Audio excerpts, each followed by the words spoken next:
guys, don't put any more money in because we're screwed, because the product's not ready, and in my opinion was it needs a complete rewrite. And so the product's broken and the founders are broken. Sidney Minassian, welcome to The Greatest Comeback. Thanks for having me, Luke. Mate, I've been looking forward to this conversation. I had the opportunity to spend some time with you in the car. Whenever I have a guest on, I think about how I want to introduce them, but you've got this wonderful way of introducing yourself. And I was hoping you'd introduce yourself using the typical nomenclature that you use. Well, lucky for you, I've practiced it in the mirror this morning before coming here. So I'm Sidney from Sydney. It is a real thing, and there's a hashtag, so check that out. Okay, I didn't know that. Yeah, I cheekily just put a little hashtag Sidney from Sydney after all my social posts, you know. I love it. So maybe we can, use that to find this episode. Find your people. Yeah. 25 plus years of doing ventures in Australia, Silicon Valley, credit card funded, angel funded, VC funded, made money, lost money, been wiped out, come back from the dead, used to be taller. I love it. That's my introduction. I love it. It's so good that it's gotten me thinking about, maybe I should think of an introduction like that. How have you arrived at introducing yourself that way? Because it says so much about who you are without saying a lot. Well, I know you're the host of the podcast, but let me ask you the question. Well, what is it to you, having heard that, what does it say? Whether it's me or if you heard someone say, introduce themselves that way. Well, the Sidney from Sydney is funny. Yeah. So I think that shows me that you've got a sense of humour and that you understand irony. And then being wiped out, come back from the dead, there's humility, there's vulnerability, there's open-heartedness, and there's an invitation to connect. Yeah. So, a bit of the work that I do these days is around leadership, and it's all to do with people. And one of the things that we need to be aware of is that we're always sending signals to others and telling stories to others about us. Now, whether we're doing it while we're aware of what signals and stories we're sending or we're not aware, it doesn't matter. People are constantly, it's a human-built survival mechanism, right? It's the fight or flight. We're scanning things to figure out, is this safe? Is this not safe? So we're constantly taking signals from people, and we will like to categorize them. We like to put them in boxes. We make an assessment about them. Is this person safe? Is this situation safe? Or is this attractive or not attractive? So, I hope that when I come across people in my day-to-day life, in my professional life, it's all merged anyway for me, it doesn't matter, that I'm going to be able to move a few things in their minds and fire up a few things in their heart. But before I have the permission to do that, I need to have made sure that I've connected and almost established a little bit of credibility, because I sometimes will say things that might sound so like, who the hell are you? Why would you say that? Or why would you think that? Or what, how did you give yourself the permission to share that with me? And so this opens up the space to, I will read the signal back if I do have the permission to share and guide or coach or give a perspective to, as I say, lift people's, elevate their minds and, fire up their hearts if that's possible. So that introduction is quite well designed for that. And, in some of the frameworks that I help people learn is, there's signals and stories, like what signals are you sending and the stories you tell. Yeah, I think you do that so well. Like I said to you, I saw you introduce yourself that way in another podcast, and I watched it twice. I thought, that's really clever. Yeah. So, hat tip to you, Sid, before we even get started. Now, I've heard you call yourself a serial entrepreneur. I want to explore that. And in anticipation for this conversation, I went and I looked up the meaning of the word entrepreneur in dictionary.com, for what it's worth. And that meaning, the definition of entrepreneur, a person who organizes and manages any enterprise, especially a business, usually with considerable initiative and risk. I thought the key words that jump out to me there are initiative and risk. So I want to understand what drew you to the world of entrepreneurship, and why most entrepreneurs tend to be serial. But in order to do that, I really think I need to understand your childhood and the type of family you were born into and how you grew up, because in many ways I would suspect that that's going to shape the adult Sid that goes on and builds businesses and companies. So do you want to give us a sense as to the circumstances into which you were born, childhood, family? Yeah, sure. Actually, before we dive into that, I've got a little explanation of a serial entrepreneur. Sure. It's an entrepreneur who hasn't made it. Okay. No one calls Zuckerberg a serial entrepreneur. You got it right. Anyway. I guess when it lands, you stop, right? That's it. Yeah. Or Larry and Sergey with Google. So that's a little bit of a joke, of course. There are many people that have been very successful and have gone on again to do things because there's something that drives them. I think there's a human. Elon's a great example of that. I suppose, there's a human condition of. Contribution, needing to find your place on earth, whether it's an ego thing or it's an emotional thing, it's who knows, right? It's a mix there. But back to the childhood. So, so I'm an Armenian ethnically, born in Iran, called Sidney at birth. My parents thought that's a cool name, calling me Sidney in the middle. No. It was, back then Iran was like what they call it was the Paris of the Middle East. Everything was open and high fashion and the good life at the time.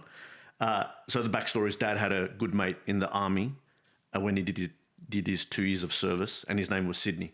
And he used to always say, "What's all these typical Armenian names you all have? I'm unique. I'm Sidney. Blah blah blah." Dad really loved the name, and he said, "If I one day get married and God gives me a son, I'm going to call him Sidney." So I was born in Iran, called Sidney, and of course, one of my brothers.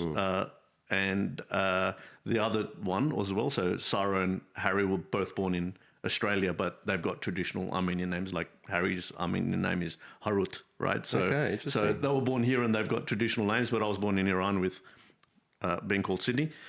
And then in 1980, there was the revolution in the Middle East or in Iran, and we moved to Australia. So my dad had family here, so we moved here. And arrived here, and you can imagine arriving in the country, can't speak the language. Your name is Sidney. Good luck with, coming. That's a tough childhood. And back then, there was a lot more racism around ethnics, from the Middle East and whatever. So it was pretty rough that way. And first few years of schooling was always troublesome in that I would find myself in unfortunate situations with kids because they would tease and I would not hold back. Yeah. So I'd end up in fights and whatever. And then what public school did you go to? What primary school did you go to? So Kent Road Public. So grew up in the Marsfield area. Okay. So went to Kent Road Public, Epping Boys High, and then eventually Macquarie Uni, but that's also got partly Macquarie Uni, that's got a story we might touch on. So it was maybe halfway through year 1 or year 2, I don't know, something came over me where I was like, this is not me. I love people. Why am I fighting with these people every day? And so it was almost a trigger that I'm not going to let this people making fun of my name, Sidney, be the thing that causes issues. And I think there was one stage where I can confidently say, I had literally no friends at the school, because I was I was the kid that was getting teased, right? So I turned that around to the point where year 6, I got selected school vice captain by my peers. So I was so ingrained into the school life with the kids and did all the extracurricular things and really was a good citizen, if you like, right? So that sort of was interesting in shaping. And so back then it was a thing that was like a thorn in my side, but now it's Sydney. From Sydney is my I love I think it, it's right? beautiful That's been the sort of the transition, the arc of the arc of it. Yeah, that's so interesting. Yeah. And did you feel a responsibility, being the oldest of three brothers? You're going through a difficult period at school, being teased and finding your place in this new world. Did you also feel the responsibility of being the older brother and looking out for younger siblings? I think so.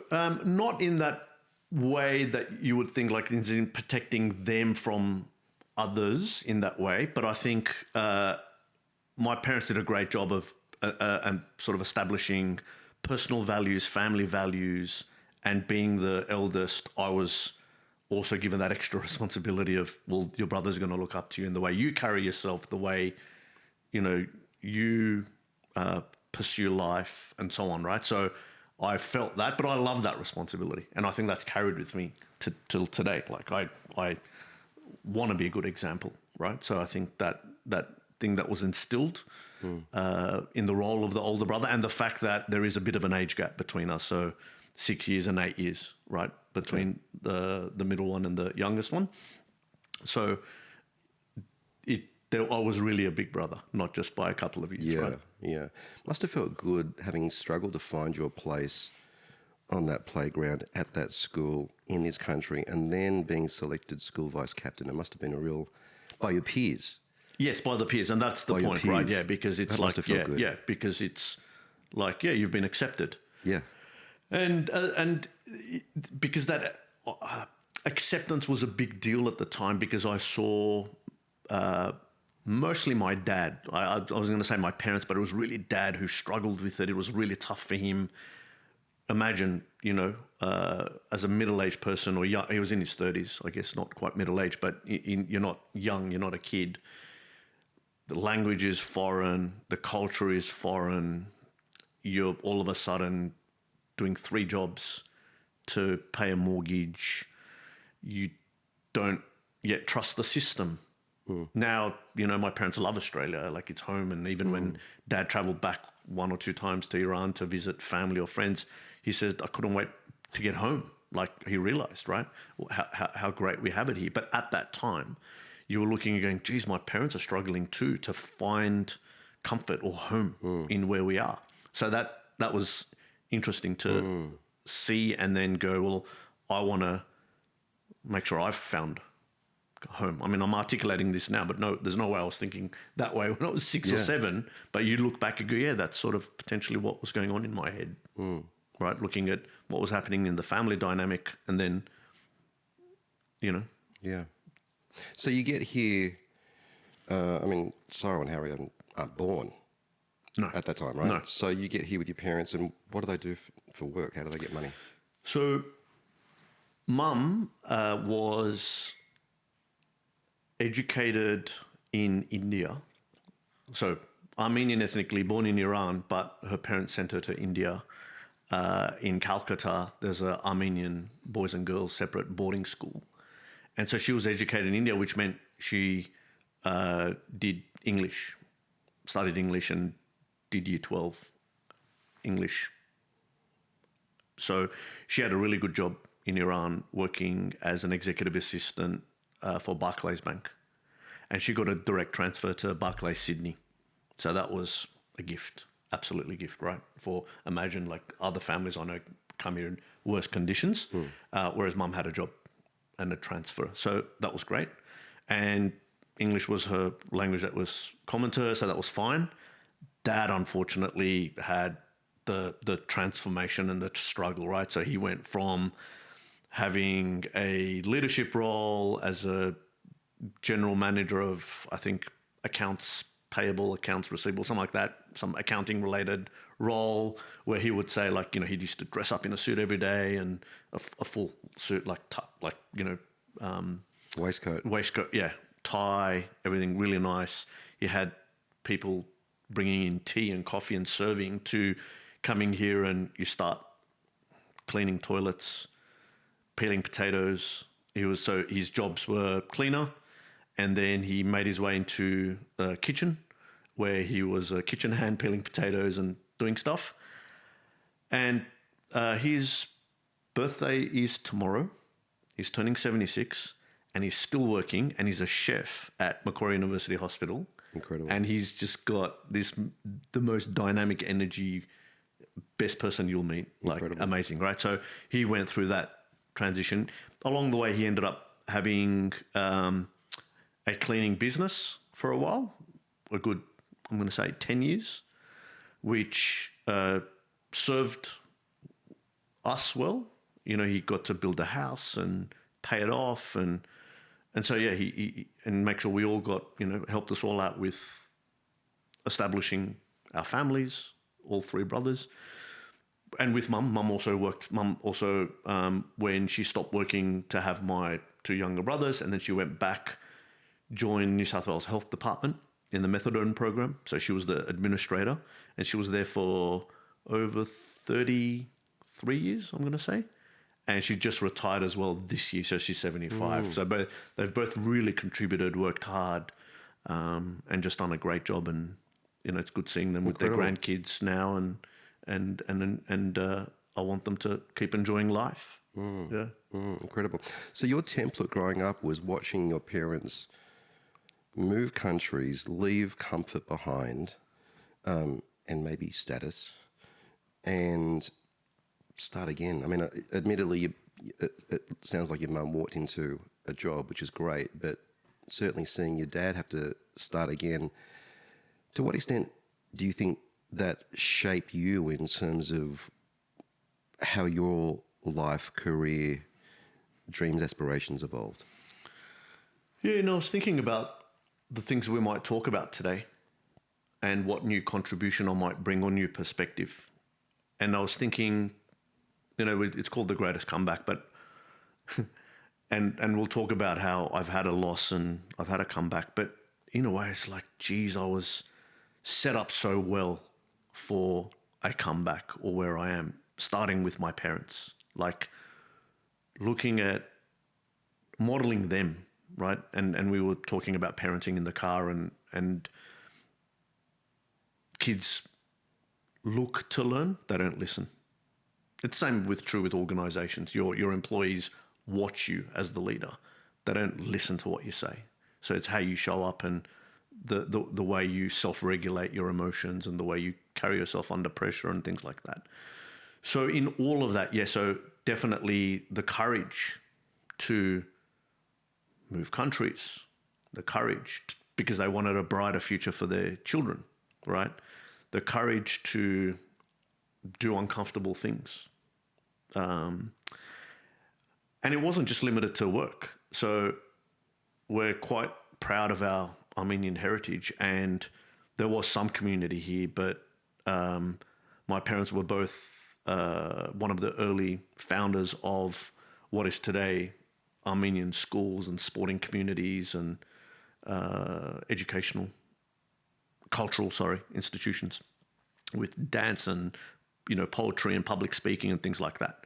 So they didn't just do things that were money related. They did things that was community related. And the way I saw my parents, my mum was the teacher at the Armenian school and my dad was part of the organizing everything else, either sport or school, whatever. And you just looked at the contribution and the satisfaction they got for shaping other people's lives. And the way I sort of look at me, and I'm sort of every day trying to understand yourself, I'm like, yeah, I've been an entrepreneur, but I'm not driven by money. Like, it's not been the thing that has sort of been the theme for me, right? Definitely it's been contribution. Definitely it's been people and impacting people in a good way, right? Or if I can call it that, everything's subjective. So yes, I think those things, definitely watching that has shaped 100% who I've become. And then, you know, when I think about the strong guides, mentors and advocates that I've had in my time, definitely home, parents, amazing. Like, you know, I'm very blessed. So you go to Macquarie Uni? Sort of. You said you had a little story about that as well. Yeah. So middle of year 12, I've written over 50 letters. This is back in 93. So no internet as we have it today and so on. I've decided that I'm going to be a hotshot trader in the dealing room. I want to be a banker.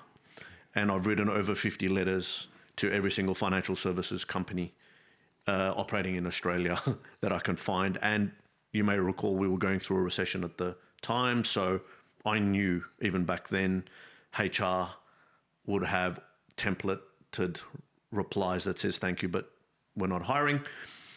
So of course I decided that there's only one thing to do, and that's write it to the letter to the MD of every financial services organisation in Australia as a 17-year-old at the time. So I've written to, Which is what every 17-year-old does. Sure. I've written to, Commonwealth Bank, MD, ABN AMRO, Chase Manhattan, Citibank, you name it. I had the list. And I received a handful of rejection letters, which I kept for a while. I think maybe I might even have some photos of it now. And then a handful didn't respond. And then Chase called me in for an interview because they said, who does this? Like, we don't have a job, but we want to meet you. Who does this? We will at least give you the experience of a job interview. So I appreciated that, right? It's funny how that plays out. So, and the plan was I wanted to land a role and do uni at nights part-time. And my parents said, look, we'll pay for you. You don't have to work. And I was like, no, I want to work. And so the idea was anyway, I got into Macquarie core accounting, Bachelor of Economics accounting course, part-time. And I landed a role firstly with the National Australia Bank, and they had some traineeship leadership program where they would allow you to work part-time, allow you to go to uni part-time, pay for your uni, which is a really good course. But that was retail banking, and I was like, no, I want to be a investment banker, man. What's this retail banking thing? I want to win those suspenders and buy low, sell high, and really intelligent stuff, right? So I kept pursuing, trying to find a role, and I found a role with this Japanese investment bank called IBJ Australia, Industrial Bank of Japan, which is now Mizuho Bank. And I got into first round interview. Again, they said, oh, it's, degree qualified, but your letter really stood out. And my letter was a little bit strange in the way I'd written it. So it stood out. So they gave me an interview, and then I went, come back for a second interview. Everyone else is degree qualified. You're the only one that's not degree qualified. So I thought, I'm not going to get it. And then eventually I get a call that's saying it's down between you and one other person. And we've decided to give the role to the other person because we feel you're going to get bored in this role very quickly and we might lose you. We've got another role opening up in 6 months in derivatives. So this was a foreign exchange role. We've got a role opening up in derivatives. We think that's more suited to your hunger and intellect and whatever. And so how about we stay in touch? We'll go for a beer and in 6 months you can come and work with us. And I just looked at the guy interviewing me, David Tatum, who is, again, one of those great mentors and advocates that sort of gave me a break. And I said to Dave, mate, look, I appreciate that, but I'm not going to take a role with NAB and leave in 6 months. That's not going to be good for me, for my career, or it's not the right thing by NAB. So let's just call it what it is. There's no role, and that's okay. Thank you, whatever. I go home that afternoon or the next day, I get a call and Dave said, Sid, that role that was going to be open in 6 months is open now. Do not start at NAB. Come join us. Wow. So that was amazing. Right? So something he picked up. So worked at NAB, worked at IBJ and was doing my uni at nights. And of course, so hard because I'm seeing all this stuff going on in the bank. How old were you at the time? 18. Okay. And I'm seeing all this stuff going on in the bank and I'm constantly putting my hand up to take on more work. I've done the daily settlement stuff. What else is happening?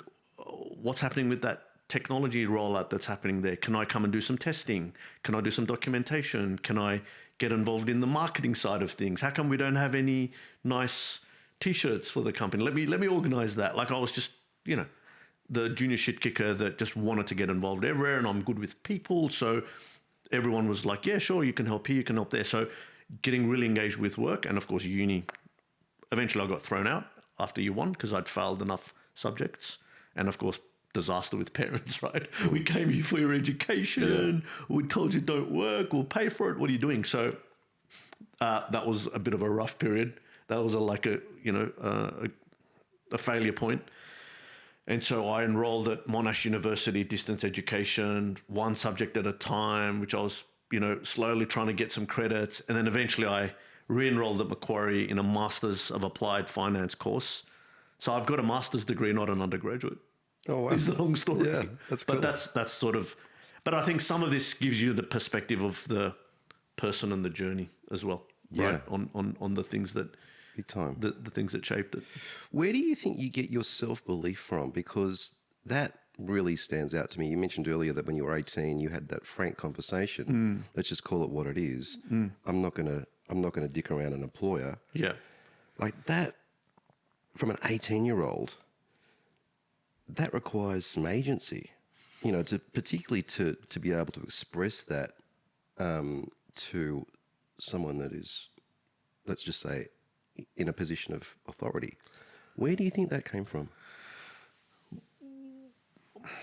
I'll try to figure that out in a second, but I think it's interesting because I look back now and I say today when I help people in leadership or in sales, I talk about the concept of being detached and not sounding needy, because people can smell needy from a mile away and it's not attractive. And I look back, I go, I absolutely did not come across needy. And maybe because I was confident that I had the role locked in, but I also have, again, I don't want to say what's right or wrong. For me, what was right, I felt like the right thing would be to demonstrate loyalty, at least for a period of time, to someone who's giving you an opportunity. So it's not only just the optics of what looks right, but just not screwing up someone else's effort. I rather have given that place to someone else or been very clear with people that saying, this is not for me. So I think that strength of transparency, I think, again, at home, straight talking from both parents, I think that has helped. Like facing a difficult situation head on with love, but with strength and backbone, I think is something that I've modeled from my parents. And then outside of that, I think all the other roles that I took on from childhood up to that point. So, yeah, school, vice captain in primary school. But then as I got into high school, every public speaking opportunity, I had my hand up, school debating team, Duke of Edinburgh Award. And then in year 11, they decided to create a business committee for the school, for Epping Boys High. So it was a bunch of people, let's say, in today our roles that our kids go to school, and we would become the business committee. So not a parents and citizens committee, but P&C, but a separate business committee that were well-connected people in the industry that could bring some commercial capability to the school. And could you imagine, like I look back and I go, geez, what was I doing? I went and pitched the principal and I said, if this is the business committee for the school and there's no student representation, what kind of business committee is it? I'm your guy. And so I was having breakfast at the Ramada Hotel with a bunch of business people every month on a Thursday morning. And the principal, had invited me because I pitched him that and planted that seed. So I think that agency, that ownership, that leadership, that everything's possible, I've sort of had.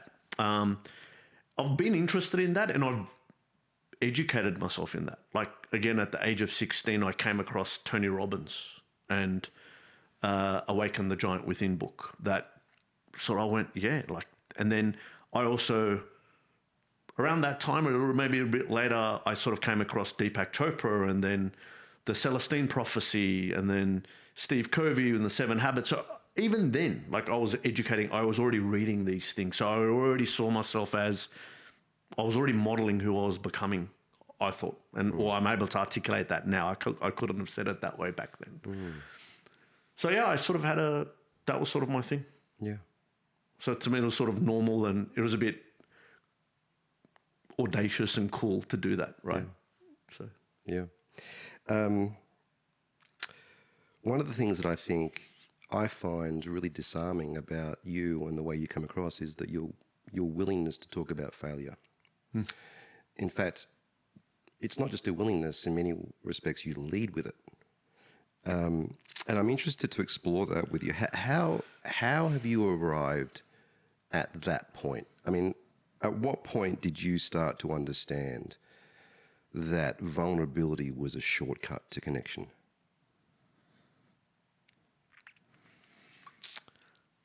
It's hard to say there was a particular point, like as I look back, and telling you even that getting teased, being called Sydney, and then sort of I had to demonstrate a level of humility and vulnerability and acceptance of things that I can't control.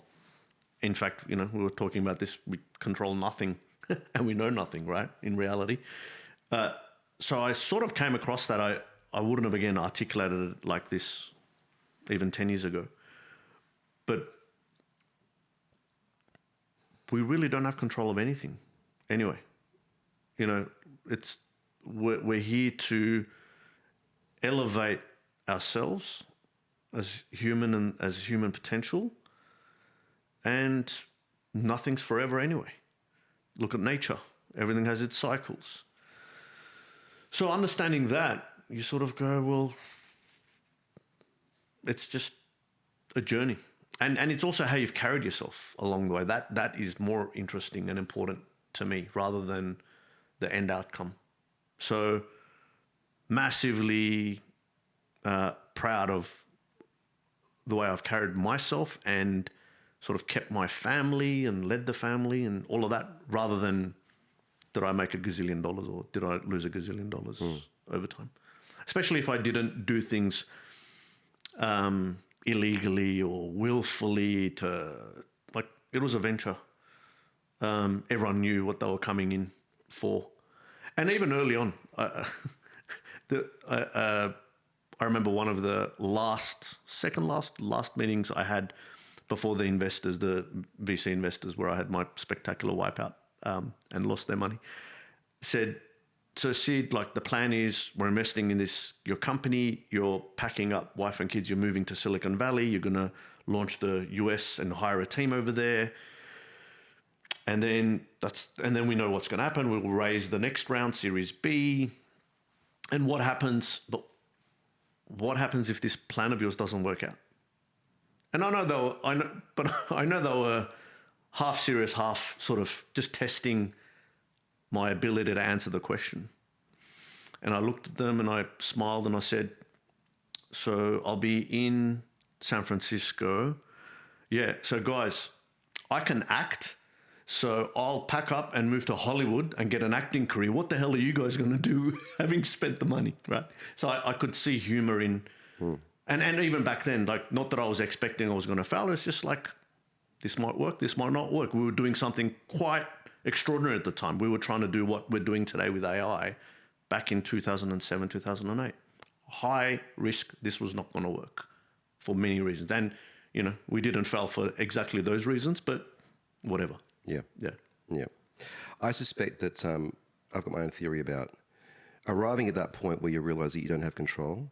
I think you've got to have control taken away from you in order for you to arrive at that point. I don't think we're naturally born with a intuitive understanding that nothing is within our control. In fact, I think as our egos evolve, we suspect that everything is in our control, and it's not until that's taken away from us.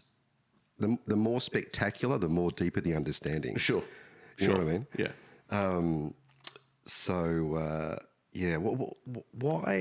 Why do you think people don't want to talk about their failures?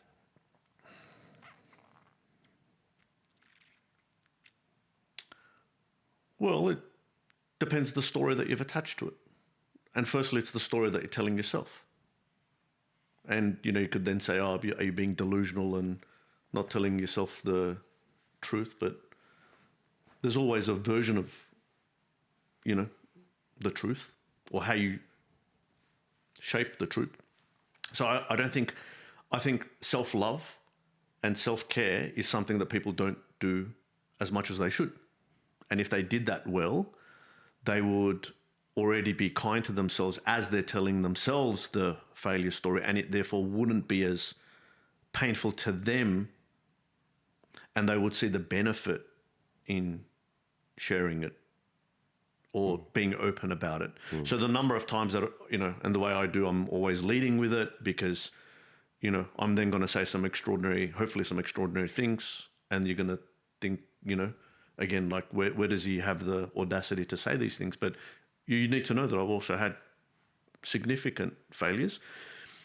But when you lead with that, and when I've led with that, the number of people that have then said, oh, I've had this failure, that failure, health issue, relationship issue, child issue, business failure, that I've never shared with anyone else, but they felt safe to share it, right? And again, that comes back to, okay, I'm living up to the type of human and leader that I am aspiring to be. So that's good. If I've allowed them to release something or share something, then that's a good thing. But I think there's too much shame attached to it. Traditionally, it's your own story. So much focus on the pain rather than, and we spoke about this, the gift of you went through something that didn't work, but there's always things that came out of it. It's your choice on what you're focusing on. You can't not think about something. You can think about something else. So have you thought about those other things? Have you thought, like, and my wife and I, Trudy, bless her, she's always been so supportive of the entire journey and, with our 3 kids, whatever. But we talk about this all the time, like the gift that we got moving to the US, away from the safety of our parents here, having the 3rd child over there, the family dynamic that we created that would not have existed had we not had that opportunity to go away, the connections I made over there, the friendships we created over there, the even business opportunities that came that today still I benefit from that. Even I'm moving back here, I still end up doing business because of the relationships over there, right? So there's a lot that did come with that. And yeah, we didn't come back and buy up all of the North Shore, which was at one point, which I thought I was going to do, right? Yeah. That didn't happen. Okay. Maybe this is a good point in the conversation to actually talk about that story, because it's a great comeback story. Maybe the best place to start is, had you built businesses prior to that particular venture? Yes. So my very quick career trajectory was IBJ, Industrial Bank of Japan, that first job. I was there for roughly 4 years, and then, or 3.5 years. And then one of my managers, not the guy who hired me, but another guy, Paul Smetman, great guy, great friend, moved to KPMG as a director, and he pulled me across into KPMG. We created a treasury and risk consulting group. So everything we'd learned implementing at the bank, we were now doing as a commercial offering for KPMG, who had a whole bunch of audit clients. And at the time, there was okay to be also consulting to your audit clients. So there wasn't this issue. So we were working to implement systems, process changes, things like that. So I never became that banker, by the way. Figured out I've got more passion for people, process, technology, and how bigger things come together in enterprise, right? And so, and I found myself comfortable in being the glue between all of that change and the people. So not really a specialist in tech or finance, but just a good glue that brought it all together. So KPMG for a couple of years, and then had the gift of the gab. I would be put inside clients and as a consultant, and I would upsell things, right, constantly. And then I'd say to the KPMG guys, like, I've brought all this work in, give me $5,000 extra. And they'd say, Sid, and remember, I hadn't finished uni at this stage, and they'd sort of accepted to hire me as a manager, which again broke all traditional rules. Sid, you're the youngest, most unqualified, overpaid manager we've ever hired. Shut the F up, do your job, right? In a loving way. Yeah. So that was the trigger. I went, you know what, I'm going to do this on my own. So I left and started my own consulting business. How old were you? 24. Okay. Yeah. Started my own consulting business, doing project management, change management, risk management work, financial services industry. Got into AMP, ANZ, Macquarie Bank, landed on the CBA Colonial merger project. And that's where I went, oh, this is good money. I was earning a great day rate, bought myself a brand new BMW. I'm flying, life's good, right? This is good money, but I don't have a business. I'm just self-employed. I don't have anything special. They're just hiring me because of my personality, really. Like, I just get stuff done, but I'm not a specialist in anything. I could easily be replaced. And gee, the way we run enterprise projects, it's so bad. It's year 2000, and we've got all these Microsoft project plans and Word and Excel spreadsheets to manage project change, issues, risks, and it takes 13 people in a program office to merge all of that, and it takes them 2 weeks so that management can have a green, amber, or red dashboard of what happened 2 weeks ago. I'm like, this is year 2000. Why don't we have a central platform that people just update their little bits and pieces and we get real-time visibility? So what today is Monday.com, I was imagining back in year 2000. So no AWS, no GCP, no Facebook, LinkedIn. These shifts had not happened, but I could see this is what needs to happen to have a more productive, better collaborative, better communicating environment. So I stopped my lucrative personal consulting business and bought 50% of a small software outfit that I'd used on one of my projects before. And we turned that software outfit from being a software consultancy to build a project management software. And our first product that we brought out was a enterprise project management software. So I went from selling myself to now all of a sudden I'm selling enterprise software, which I'd never had experience in. But I've hit the streets. I've got me at the front end and 3 hackers at the back, 4 developers coding away. And I sold into CBA, Deloitte, Wesfarmers, Colliers, right? And that was that business before the VC funded US business. So we had evidence, progress, success in that. But why I went for the change, and so that was project management software, but why we changed was I looked at them, the way they were interacting with our product, and I was like, the reason they're not really using it, so management was paying for it, but the users were not using it, and that wasn't satisfying my soul. So I was getting money, but I couldn't see the engagement, and that was hurting me more, right? Which I also knew would have long-term effects of the business would not succeed if that wasn't the case. But it was, I was looking at the behavior and I was like, these people, we're asking them to enter information that they've already told us or they've told someone. So middle of the week, I've already emailed you and told you, Luke, there's an issue with this client. And then at the end of the week, you're saying, oh, we have an issue register. Can you update that same thing? Same with an action. And the same is true of all enterprise systems. Like Salesforce doesn't have your most up-to-date sales lead in there. Your text message does. If I've got a hot lead for you or an introduction for your next podcast guest, I'm going to email you that, right? And that's just behavior. So I saw that and I went, if we could intercept at the point of creation without asking for human behavioral change, we've won. They've won, we've won, and our end client has won. So that was the trigger that went, right, let us go build this NLP, natural language processing capability inside of email that would capture actions and issues, dates and priorities, and port them into systems of record, whatever it is that you want to use, right? And so I had that. So your question was, did I have a business before doing it? Yes, I did. That was the business. I had my personal business, then I had this software business. And then from that, I saw the next aha of what we needed to do. And then we spoke a little bit in the car about validation, right? So I went, man, I've sunk so much money into this now. So the BMW was gone, and in the meantime, I got married and I've got a mortgage, but I've not got an income. So my wife Trudy was working at the time. She was supporting us while we had that transition period. And what we did was we came up with literally a 2-page slide of what a interim version might look like, where you have an email capture system interacting with our project management software. So not the full natural language thing. And I took it to Deloitte and CBA, where I had my biggest user base, and I met with the CIOs and I said, we've got this vision, this thing around natural language processing capture. They were like, yeah, you're right. And I said, but we've got this interim thing we want to build. If we build it, will you buy it? And here is what the mock-up looks like. And they went, yeah, we would. And I said, no, what I mean is, will you buy it today? And it was 2 pages of just slides. And they went, yeah. So I sold $100,000 worth of software licenses on something we hadn't built yet.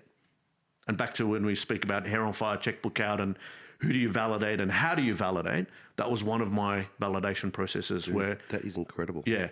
So then I used that to then partly fund the build, but I used that as evidence to then raise an angel round. And we went, look, CBA Deloitte have already put early orders in, and then we raised an angel round, and we got some really good high-profile angels.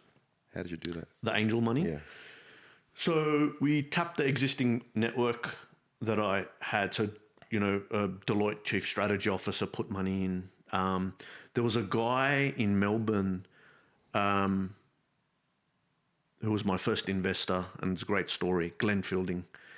He, serial entrepreneur, like this guy, old school business guy, like his word was his bond, like whatever.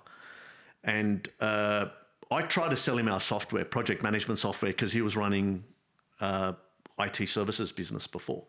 And this was 2 years before this event, this fundraising event.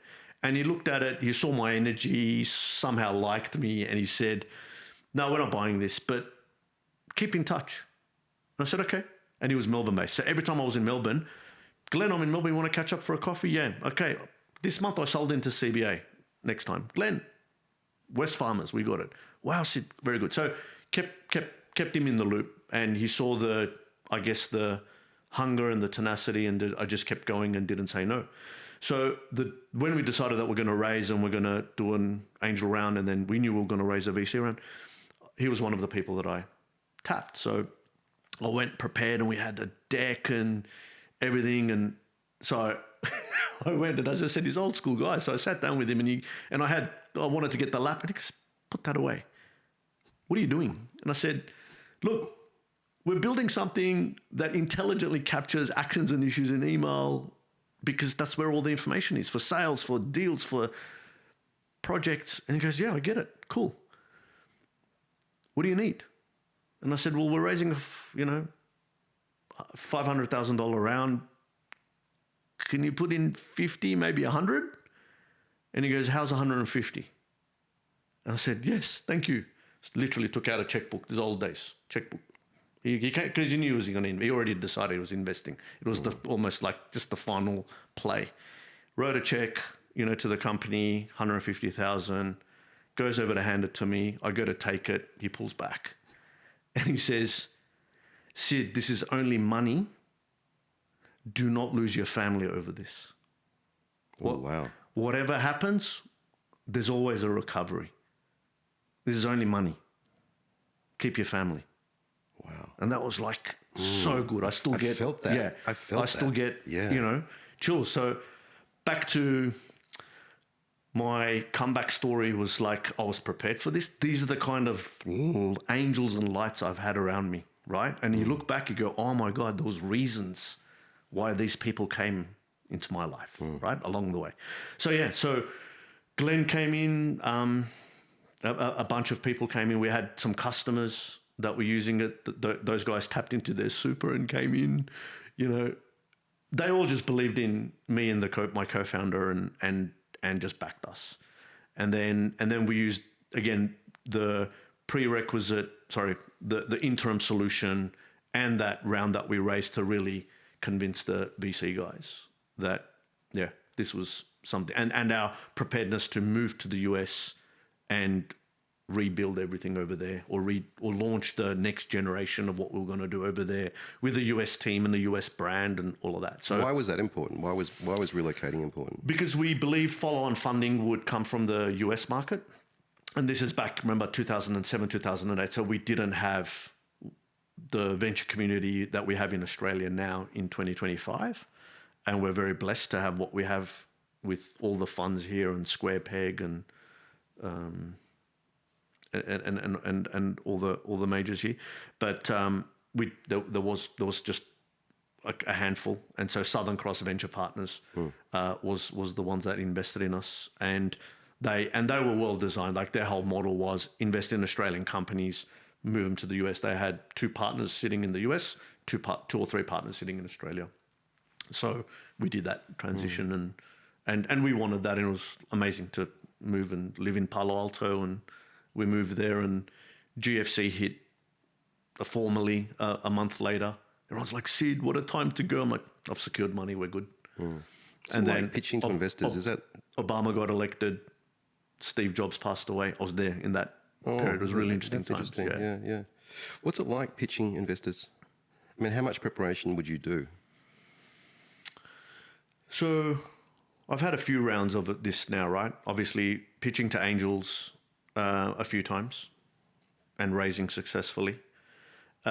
Pitching to venture and raising successful venture capital VC got successfully once. But when we were trying to do the follow-on round in the US, I must have gone to all the majors over there.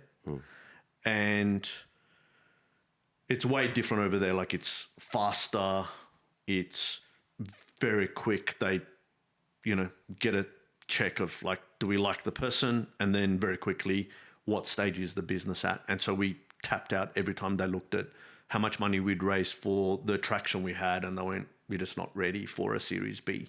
You're still trying to prove out your base case scenario.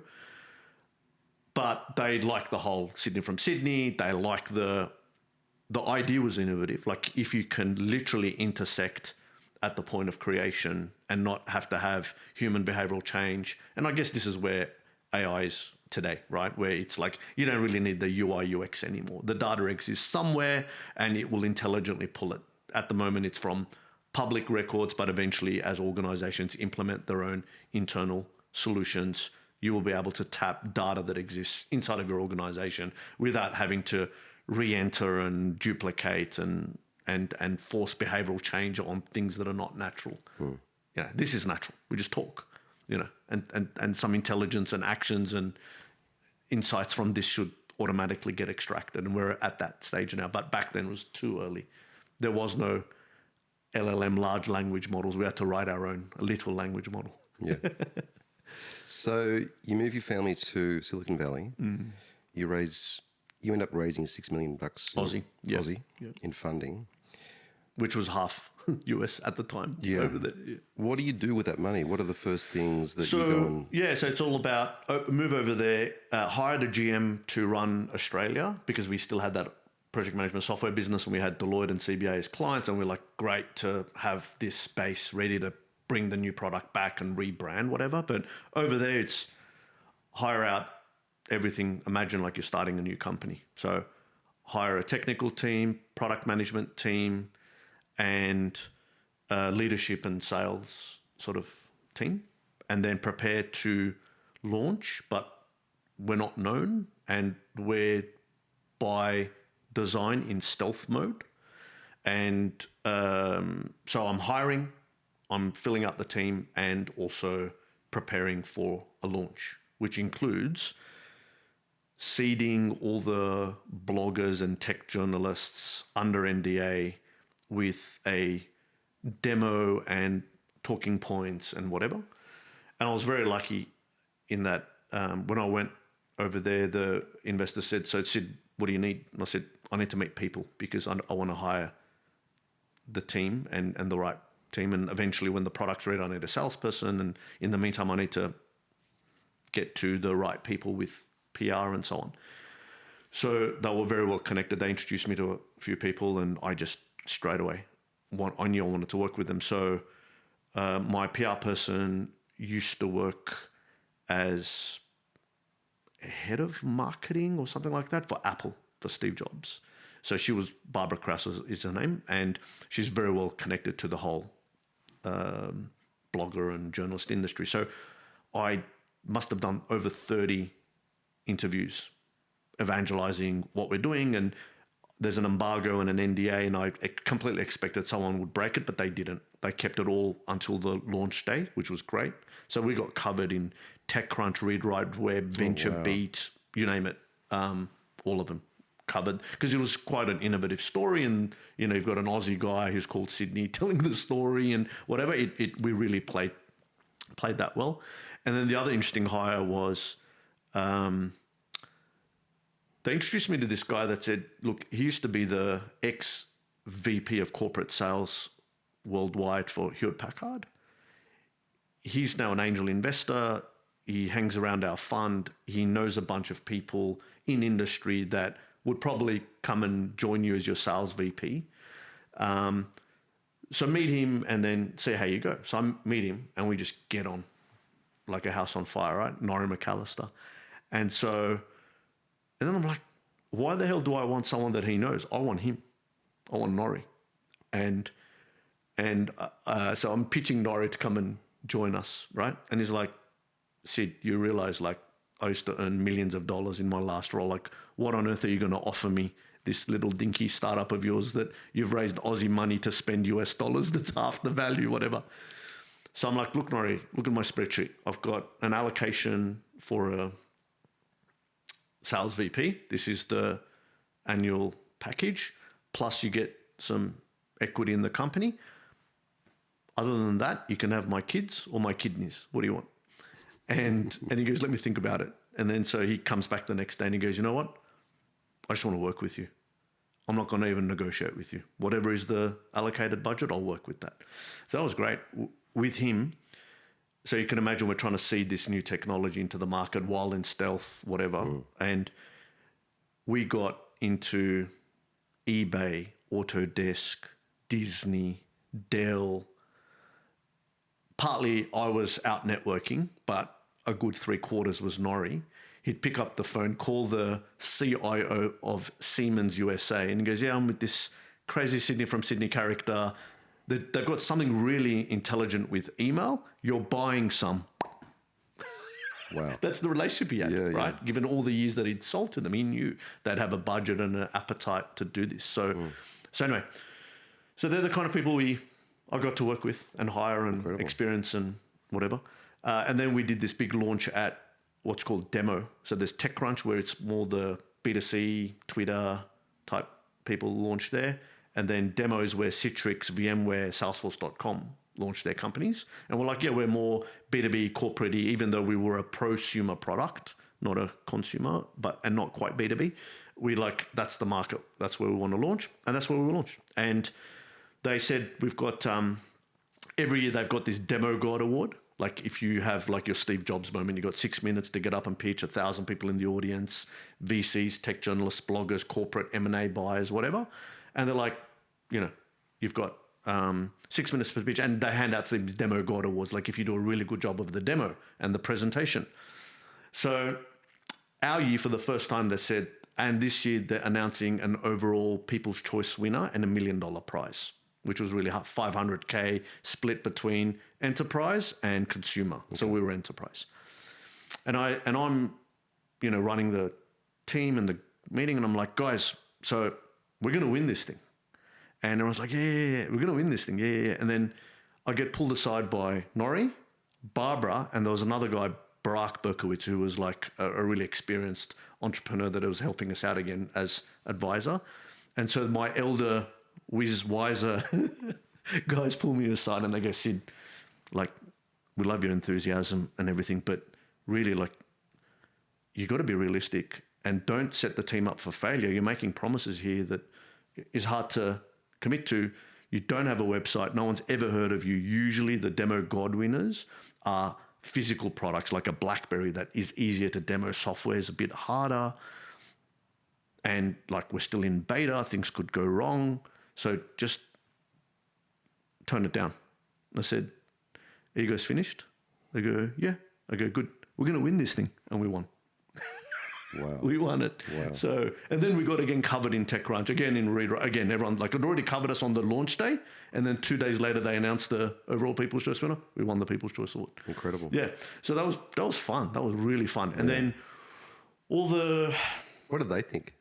Oh, they were excited. They were very happy. They couldn't believe it. Our VC was in the audience. Everyone and then people were streaming in from Australia. My team, my Armenian community, mates, family, everyone. Like it was such a high. It's like, oh my God, and then it was such validation, like of what we'd done. Like it was like, oh look, we packed up, we moved, we spent a year toiling away, to get to this point. So that was pretty cool. And then all the M&A acquirers came flying in, right? All of a sudden, AOL Mail, Yahoo Mail, all the old school mail companies that were no longer relevant because Gmail was eating their lunch. BlackBerry out of Canada because they were worried with iPhone's introduction that people were taking that. So iPhone 2 had already come out by that stage, and that shift had started to happen where people were like, no, like this can be a business emailing and communication tool. Salesforce, because they were like, you're right. The data we need is locked up in people's emails. Jive software, collaboration, again, you're right, whatever. So, but unfortunately they took a look and went, oh, product's not as baked as we thought. And yeah. Prior to that, were they talking about valuations with you? We never really got to valuation conversations, but I was thinking with that kind of, the way to have good valuation is to have more than two interested buyers at the table that pushes. And given what we had, that's when I was like, oh my God, this is going to come off, right? I'm going to exit sooner rather than later. Yeah. But they looked at it and went, oh no, you've not built it in a way that can easily be transferred to what we're doing, blah, blah, blah, whatever. And from that point, it went from all that high to within the next 12 months, ran out of money because we were spending Aussie dollars in the US and I had a team and whatever. Product didn't work as advertised. So we haven't quite gotten out of beta stage, so we couldn't even charge money for it. And unfortunately, fallout with my co-founder who I'd worked with for a long time. He was the guy that I bought the 50% business from, and we moved together and all that. So, so we got to a point where I had to say to the investors, and we couldn't raise more money. See, before you get there, I just want to go back to that high when the acquirers are fluttering their wings around you. Was there a point in time when you thought, I'm going to pull this off? Hell yeah. Yeah. Yeah, I didn't doubt it. Yeah. I didn't doubt it. Did you think you were going to be the next Steve Jobs? Not that. I expected the type of business that it was, it would give me a win and then access to do the next thing that might be bigger. Got it. I didn't expect that to be like a Steve Jobs-y Apple, Facebook, Google type solution. Yeah. Especially when that early, if you exit that early, all those businesses have raised, hundreds of millions now. In this day, we're talking billions of dollars. Back then, it was like if you had $100 million valuation, it was a big deal. Now it's nothing. So no, I didn't. That wasn't it. Like for me, the measure of success was, north of a 100 mil would have been amazing, right? As an exit for the company, which wouldn't have been my share, because we had investors. I had co-founder, team, stock options, whatever. But that would have given us a good allocation. Yeah, but again, I for a second I looked at the dollar signs. I'm like, I'm going to buy.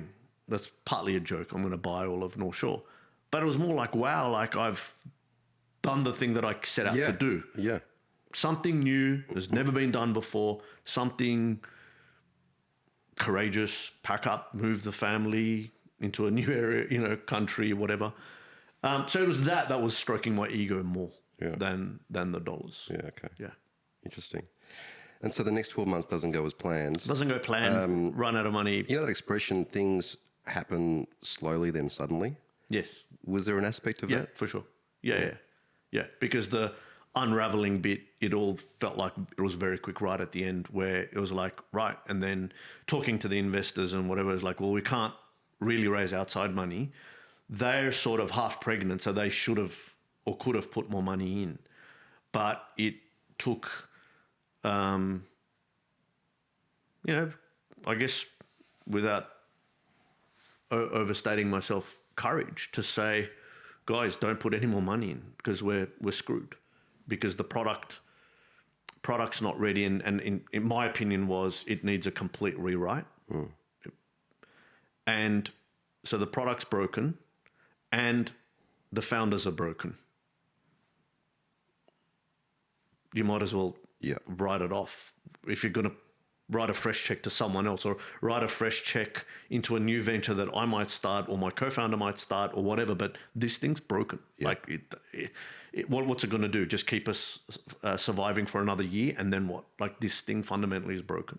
Yeah. So that was rough. So then I had to let 20 people go. I mean, even that, Sid, is courageous. Is someone's saying, no, we've got some more money here that we can give you, Sid, to keep you going, but you had the presence of mind and the self understanding in terms of where you were at. Yeah. To say it's too far gone. Yeah. And that was the bit. That's right. Yeah. That is courageous. Yeah. No, because then it's a bit like, because also, especially in my situation, and I uniquely was in this situation, I'd borrowed money to invest in that original business in order to have equal share. Everything that I had was on the line, like, and you know, the house was mortgaged, it wasn't paid off, and so it was also the backbone of my loan for having. So before I raised the angel money, before Glenn gave me the 150 and pulled it back, before all that, I'd committed serious money into this, right? And then I also had the situation where I just had a 30-day-old child. The youngest, Dylan, was born there. I also had 10 days to leave the country if we shut down the business. So there was a lot of, personally, that was on me, but I was like, it's the right thing to do. And I will face that next chapter. One or another, I know I'm creative. I'm a survivor. I'll figure it out. And I did. But so do you remember that? Do you remember the conversation when you arrived at that point where you thought to yourself the right thing to do is to shut it down? Do you remember the conversation with Trudy? Yeah, I kept her in the loop along the way. Like already the last year that was tough. I'm giving the summarized and the hygienic version, right? Yeah, not blow by blow. But of course, every day that I'd come home, there'd be an update on where things were at. So, and you know, to her credit, she believed in me, and she was like, "Do what's right. Do what's right. That's as in do what's right by you. Don't." Yeah, we came here. I thought we're gonna, you know, this was gonna be the way we make money, whatever. But that's fine. Do what's right by you, and she just trusted that, you know, you'll navigate. But so she was supportive, very supportive. Yeah, the reason I asked that is because it's not just you going through it. You know, it's the people in your life, right? It's the close personal family. It's the extended family. It's the friendship group. It's the community. For sure. Everyone is in there rooting for you. And then we had this high of highs. And it's public, and it's, you know, and then all of a sudden it's like, nah, the whole thing's not semi successful. It's just not successful. It's just not going to happen. Yeah.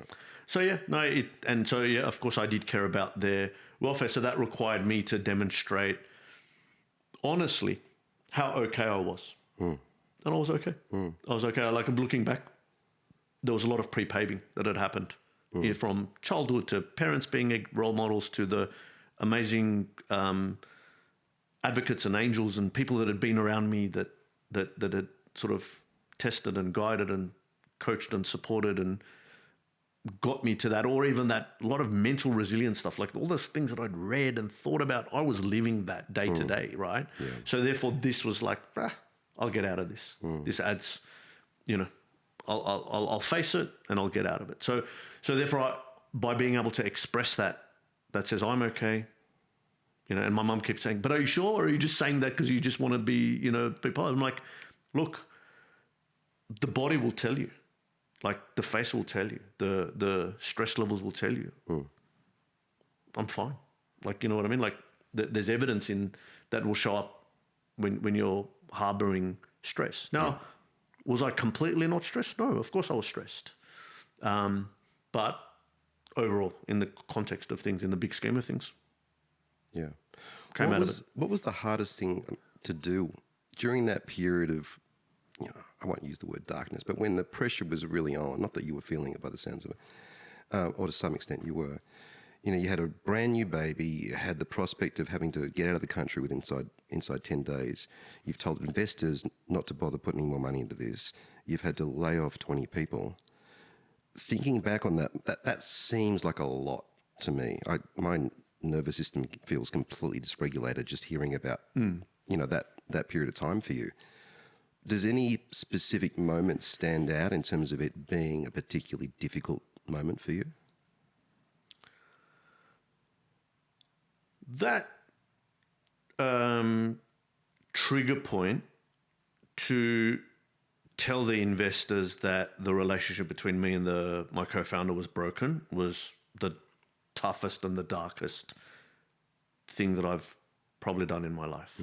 Because there's a lot that was riding on that, and it had nothing to do with money. It was back to the conversation we had about that very first job, loyalty. And it felt very hard doing what I was thinking for a long time, protecting a friendship and a partnership. And so to then say, it's broken, it's not working, it's this, it's that, it's the other. And I knew there was going to be irreversible pain there for both sides. Yeah. So that, if we're going to talk about the darkest point, that for sure. Hardest, darkest point. Yeah. For sure. What do you reckon it cost you?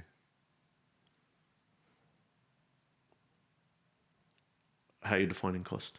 However you want to define it.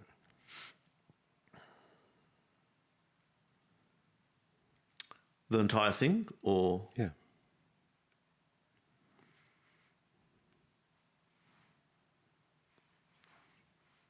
Easily millions of dollars. Like the dollars bit in terms of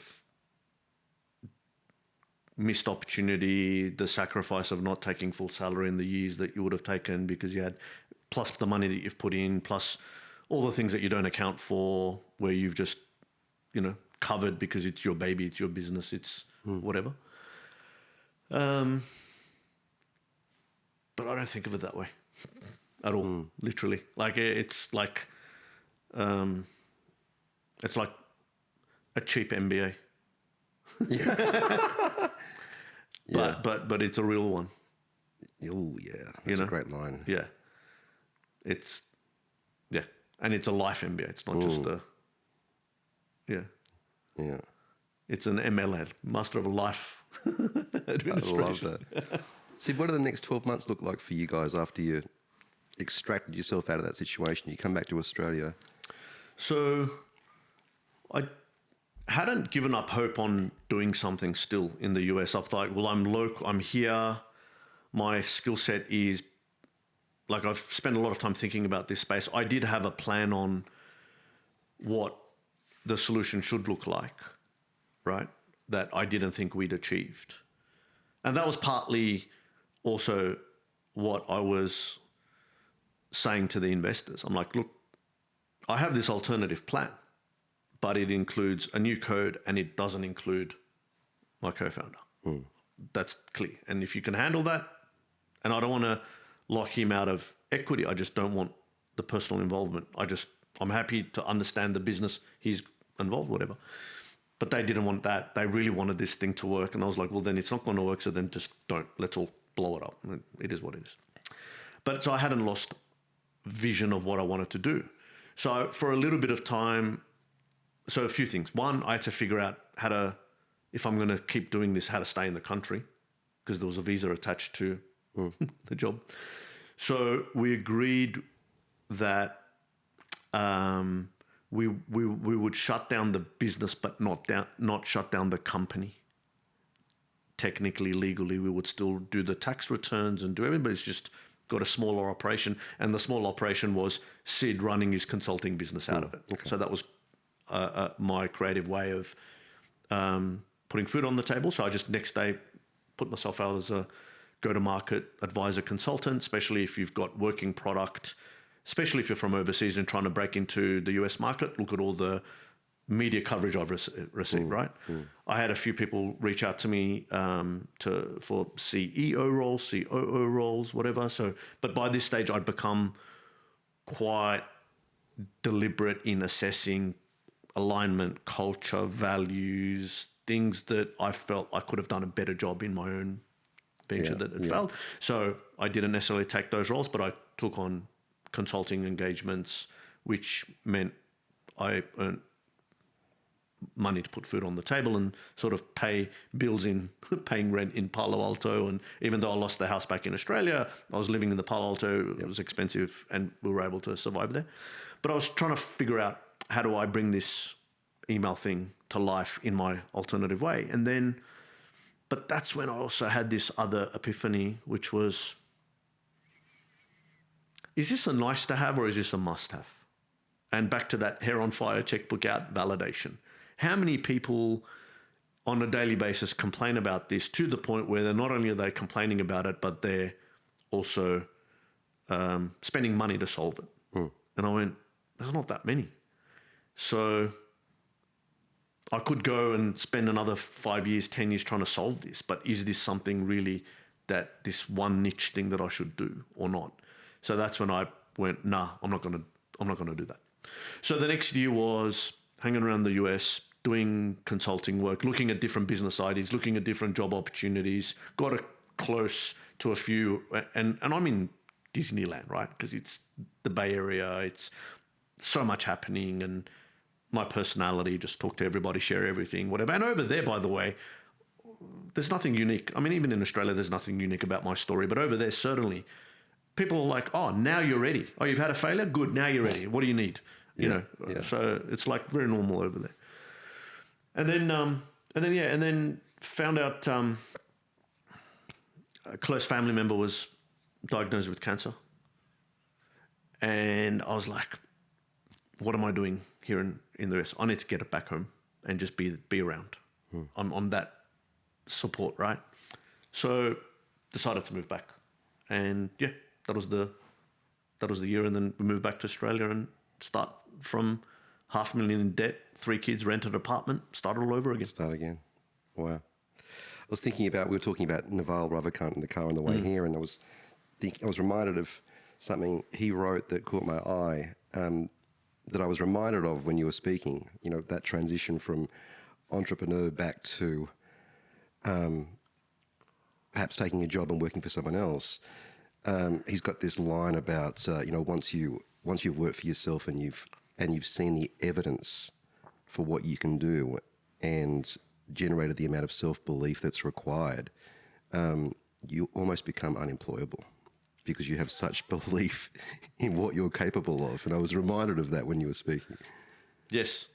I faced that coming back to Australia. Yeah, I bet. Yeah. You talk about that experience as being a gift. Why? How have you arrived at that point?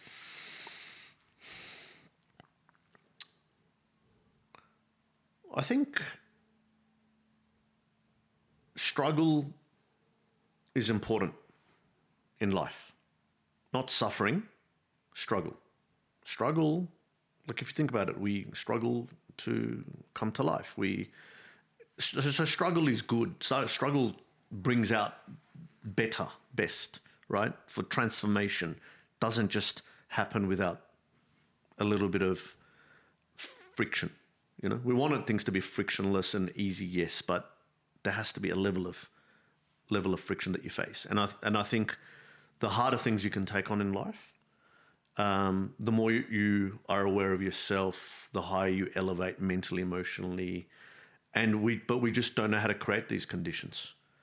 So therefore, when I say it's a gift, that condition was gifted to me, because from that has come a lot more clarity for me as made me think, who am I as a person? Who am I as a father? Who am I as a husband, as a brother, as a son? Who am I as a leader at work? How am I going to run my next company? What did I learn from this venture that I absolutely is a non-negotiable in the next venture? And so on, right? And so if that hadn't happened, I wouldn't have understood. And the satisfaction of, like, now I look back, I go, even if I made all this money at the age of late 30s, whatever, would I have understood what I understand today? Or was a different moment waiting for me to shake me and challenge me? You know, and maybe there is still more of that waiting for me. But when I look back in my circle, and I'm turning 50 this year, there is a moment that challenges everyone, whether it's to do with a health issue, a child issue, a business issue, a relationship issue. Something challenges everyone where you have to become vulnerable and face yourself and almost go, I've been in La La Land. I need to reestablish things. I need to reset what my foundations are. So anyway, that's the gift, and that's the thing that has, I think I had elements of things that I was already doing from early childhood to my 17-year-old, 18-year-old, whatever. But this absolutely has added another level of depth, which I'm so grateful for. Yeah. I mean, I've come to believe that we spend so much time trying to avoid these crises in our lives. And it could be losing a business, it could be losing a job, it could be getting divorced, it could be losing your health, it could be being incarcerated or being an addict. But we spend so much time avoiding those moments and not wanting to talk about them that I think we've forgotten to really honour the role that failure plays in our lives. Because without those moments, there's no expansion. There's no growth. And as much as we don't want the pain and the discomfort associated to them, I've come to believe that they're these sort of crystallizing moments, little doorways, if you will. And if you can find the courage to walk through, there's magic on the other side of that. And that was really the whole point of the podcast when I was coming up with this. I was going through my own little crisis and thinking, and at the end of that, it's only when you're able to hold that grief lightly, because at the beginning it's too overwhelming. It just floods the system and you can't really think positively. But when you get to that point where you can hold the grief of what's happened lightly, then this beautiful space emerges where possibility and potential start to appear. And it's always reassuring hearing stories like yours that give me even more proof of that particular little theory. Sid, it's been so good talking to you, and I want to thank you for your openness and your vulnerability and just the way you show up in life, man. I call this little title that I give people like you, I call you walking permission slips. You give permission to everybody else around you that comes into your world to just go, I can just be myself with this guy. That's nice. That's good. That's what I want everyone to give themselves the permission slip in life, right? If that's, just give yourself the permission to feel, to think, to show up, to make mistakes. We're going to get things wrong. But that comes back to that trained muscle of having kind thoughts about yourself first, having kind stories about yourself first. Doesn't mean you're misrepresenting what happened. It doesn't mean you're denying what happened. You're accepting what happened. You're facing, like you said, what's the darkest part? I told you that. So it's not saying, no, everything was hunky-dory and I was fine. But it's also being kind to yourself, right? Along the way. And I think that's a muscle we can all work on with. And it's micro practices. You're not going to go from feeling terribly or talking bad about yourself to overnight and magically thinking positive. That's not going to happen. But it's these micro thoughts, behaviors, the way you represent things, the way you define things, the way you describe things to yourself and to others in the casual conversations that shows up in the major events. And so if there's a takeaway for me, for myself, and for others listening and watching, is look out for the really micro threads, micro behaviors, micro thoughts and stories, because they add up. That's the thing that adds up. It's not one big thing that you're going to do that's magically going to give you permission or get you out of something. It's the daily habit. Beautiful. Sid, how do people tap into the wisdom of Sidney Minassian? How do they get in contact with you? I'm pretty much on all socials, and the handle is Sidney Minassian. So it's not Sydney from Sydney, but there is a hashtag. I mentioned that. Yeah. I'm on LinkedIn. I'm on Instagram, Facebook, and you can follow on there. I put out. I've got a newsletter that I publish, as well as walk and talk videos that I share. So you're welcome to check out some of the thinking that hopefully elevates the mind and fires up your heart, which is the goal. That's a great place to end it. I will end it by saying we've never actually met, but I've known you through your brother, and I've known people that have known you, and there's always been a mystique about you. And it's so nice to have met you now and to be able to understand what that those people we're talking about. So thanks for being a part of this. Thanks for having me. Good job with doing this podcast, and all the best for what's ahead. Wonderful. Thanks, Sid. Thanks, mate.